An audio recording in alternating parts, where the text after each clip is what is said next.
I had collected the 50 pages from the archives and taken a copy of the key of the code home.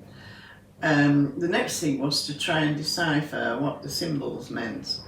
As I say, they were a mixture of numbers, letters of the alphabet, a Greek symbol here and there. For instance, if she wanted to do Mr. so-and-so, she would have 2 C's, and if it was Mrs., she would have the 2 C's back to back with a line through. If it was Miss, the 2 C's back to back with 2 lines through, and I think TH would be that, and CH that, so there were different symbols that you had to sort of master, if you like. At first, as I progressed through learning symbol by letter, I began to realise that it was up to the decoder to decide where a sentence began and where it ended. There was absolutely no punctuation. You might have a block of text about that long, you know, with something like 20 lines of cryptic code. She called her code her crypthand, and the rest of the journal in the ordinary writing was her plain hand. So that's how you differentiated between the two. So you could have a piece of crypthand about 20-30 lines with no punctuation, sometimes a page and a half. So it was up to the decoder to go through, and it all had to be done manually. You know, you were writing as you went on. I wasn't using computers or anything like that. Yeah. I wasn't computer literate at the time, to be quite honest. Not like now. I wasn't, yes. So I was still on the old typewriter, you know. In fact, I sent my first book out to my editor in typewritten notes, which drove her mad, but never mind.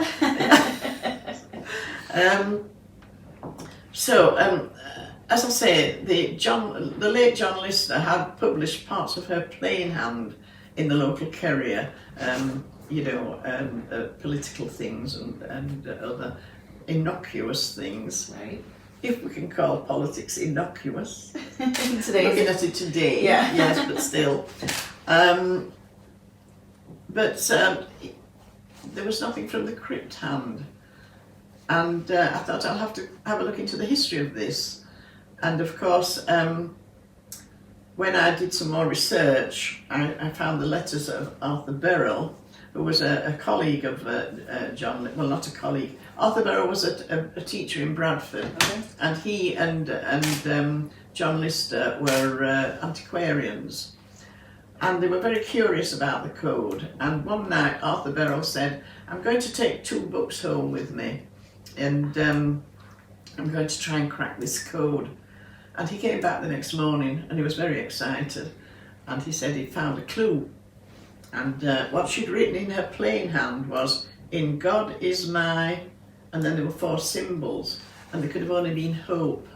So they had the symbols for H, O, P and E, and they worked from those symbols. They worked through the night, and they finally got the whole of the alphabet. Oh, wow. And when they found out what was actually in the crypt, a lot of it, they were so horrified that Arthur Burrell wanted to burn the journals, but John Lister, as an antiquarian, said, "No, we can't, it's a historic document." And he put it behind panels in the hall, and it was sealed then, intact, until John Lister died. John Lister was worried when he found the homosexual content that his ancestor had written, because he himself, I believe, was homosexual.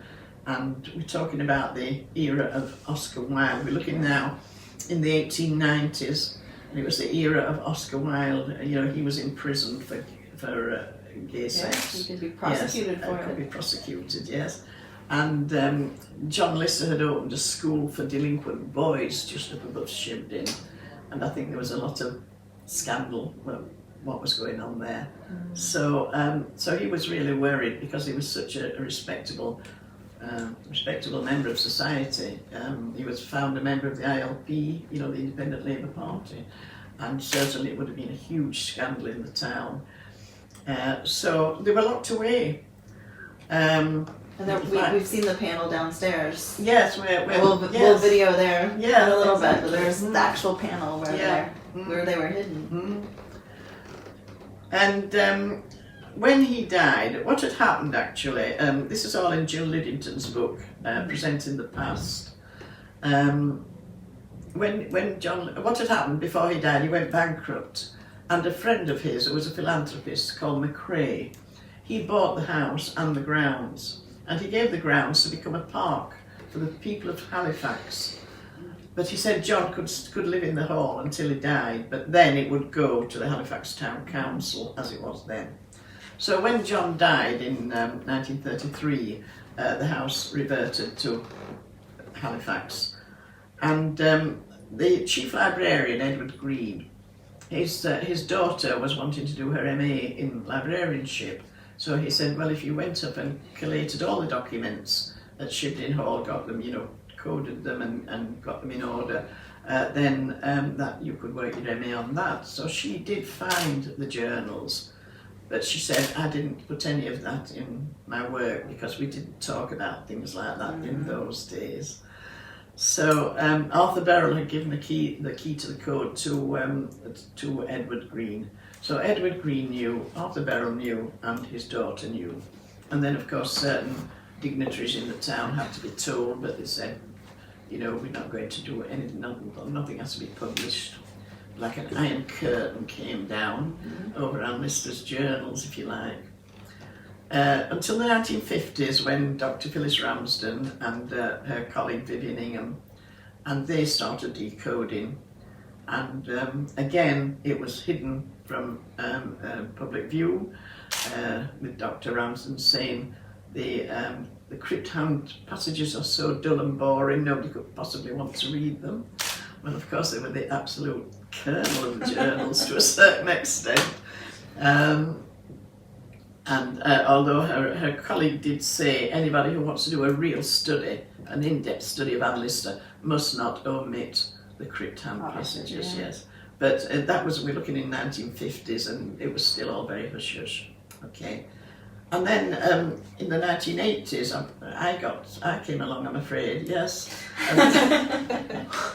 And of course, when I did decode them, and I thought, well, this is ridiculous, this has to be published.